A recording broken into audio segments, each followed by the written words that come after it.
Magnet के बाद जो नेक्स्ट टॉपिक हम लोग डिस्कस करने जा रहे हैं वो है magnetic field and strength of magnetic field. ठीक है, किसी भी पोल के, नॉर्थ पोल या साउथ पोल के आसपास का जो जोन होता है या आसपास का जो एरिया होता है उसमें एक स्पेशल इन्फ्लुएंस होता है। उस फील्ड में या उस स्पेशल इन्फ्लुएंस जोन में अगर कोई दूसरा पोल इंटर करेगा तो उस पर मैग्नेटिक फोर्स लगता है। ठीक है, तो इस स्पेशल जोन को या इस इन्फ्लुएंस को हम लोग कहते हैं मैग्नेटिक फील्ड। तो magnetic field is the region around a pole. अब उस मैग्नेटिक फील्ड को मेजर कैसे करते हैं, तो जिस टर्म में उसको मेजर करते हैं उसे हम कहते हैं स्ट्रेंथ ऑफ मैग्नेटिक फील्ड। ठीक है, स्ट्रेंथ भी कहते हैं हम इसे, मैग्नेटिक इंडक्शन भी कहते हैं। तो मैग्नेटिक स्ट्रेंथ का डेफिनेशन क्या है? तो मैग्नेटिक स्ट्रेंथ का देखिए डेफिनेशन ऐसे है कि पहले आप इलेक्ट्रिक फील्ड को याद कीजिए। इलेक्ट्रिक फील्ड स्ट्रेंथ का डेफिनेशन होता था फोर्स पर यूनिट चार्ज। उसी तरह से स्ट्रेंथ ऑफ मैग्नेटिक फील्ड जो है, स्ट्रेंथ ऑफ मैग्नेटिक फील्ड या मैग्नेटिक इंडक्शन, इंडक्शन भी कहते हैं इसे, at a point is defined as, कैसे डिफाइन करते हैं? तो B is equal to force per unit pole strength. ये कुछ इलेक्ट्रिक फील्ड से मिलता जुलता है, जैसे फोर्स पर यूनिट चार्ज था, यहाँ है force per unit pole strength. That means force experienced by a north pole of unit strength placed at that point. जैसे इस पर्टिकुलर पॉइंट पे आपको फील्ड निकालना है कि मैग्नेटिक फील्ड है कि नहीं है, कैसे चेक करेंगे? तो हम यहाँ पर एक नॉर्थ पोल रखेंगे। नॉर्थ पोल का स्ट्रेंथ सपोज कर लो m है। यहाँ रखते ही अगर फोर्स F आ गया तो फोर्स आने का मतलब है कि यहाँ मैग्नेटिक फील्ड एग्जिस्ट करता है, और मैग्नेटिक फील्ड का डायरेक्शन वही होगा जो फोर्स का डायरेक्शन है।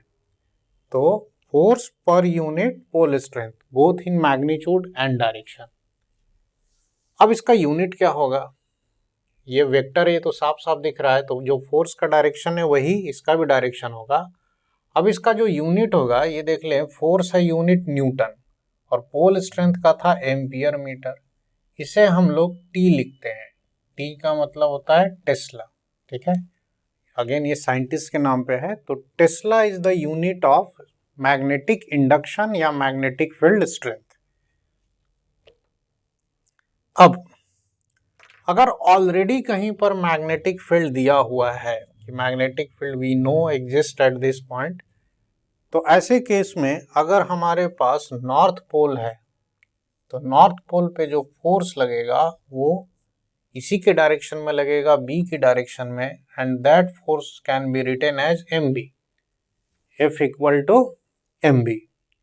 सिमिलरली अगर हमारे पास अगर साउथ पोल है तो इस पे फोर्स mb होगा, but the direction will be opposite to the direction of magnetic field.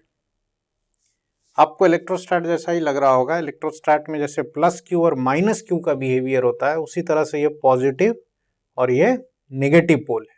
ठीक है, तो पॉजिटिव पोल बी के डायरेक्शन में मूव कर जाएगा, तो नेगेटिव पोल बी के opposite.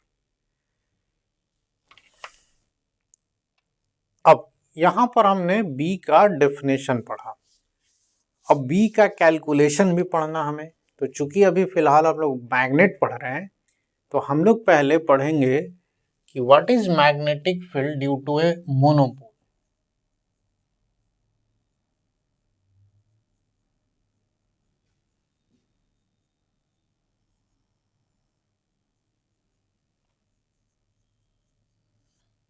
Magnetic field strength due to a single पोल।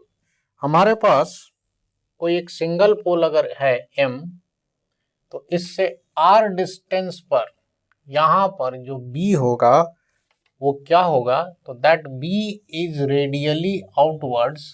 ठीक है, एंड इस b का जो मैग्नीट्यूड होता है वो होता है म्यू नॉट अपॉन 4 पाई, ठीक है, m by r square, mu naught by 4 pi m by r square.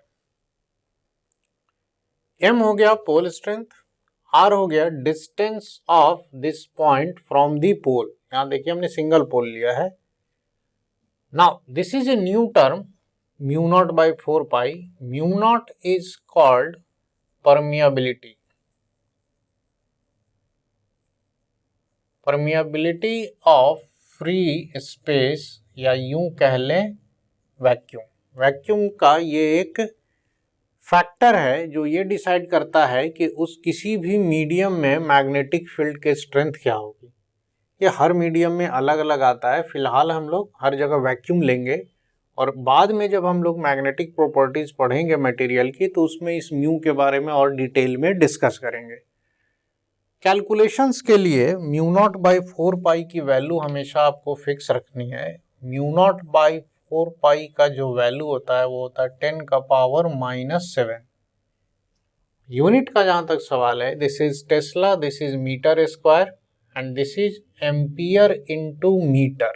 तो 1 मीटर कट जाएगा तो ये टेस्ला आ जाएगा into metre divided by ampere, ठीक है। तो यहाँ एम्पियर बाय मीटर था, मीटर ऊपर चला गया, एम्पियर नीचे आ गया। अब ये जो है ये दिस इज समथिंग लाइक, जैसा इलेक्ट्रोस्टैट्स में हम लोग पढ़ते हैं कि इलेक्ट्रिक फील्ड एक सिंगल चार्ज की वजह से कितना होता है, तो के क्यू बाई आर स्क्वायर, ठीक है। ये पढ़ा था हमने इलेक्ट्रोस्टैट में कि अगर एक चार्ज क्यू है तो इलेक्ट्रिक फील्ड जो होता है वो होता है के क्यू बाई आर स्क्वायर, और इसी क्यू की वैल्यू हम लोग क्या लिखते हैं 1/4 पाई एप्सिलॉन नॉट। तो अगर कंपेयर किया जाए तो ये फॉर्मूला और ये फॉर्मूला सिमिलर टाइप का फॉर्मूला है, बिहेवियर भी सिमिलर है। चार्ज की जगह पोल स्ट्रेंथ आ गया है क्यू की जगह बस, और कांस्टेंट जो था 1/4 पाई एप्सिलॉन नॉट, देखिए 4 पाई यहाँ भी है, 1/एप्सिलॉन नॉट की जगह एक नया कांस्टेंट आ गया है म्यू नॉट। परमियाबिलिटी इसको बोलते थे परमिटिविटी। अब ये जो बी हमने लिखा है ये स्केलर फॉर्म में है। अगर हम वेक्टर फॉर्म में लिखना चाहें तो वेक्टर फॉर्म में इसे कैसे लिखेंगे, तो mu naught by 4 pi m by r square है into r cap, where r cap is a unit vector in the direction of r।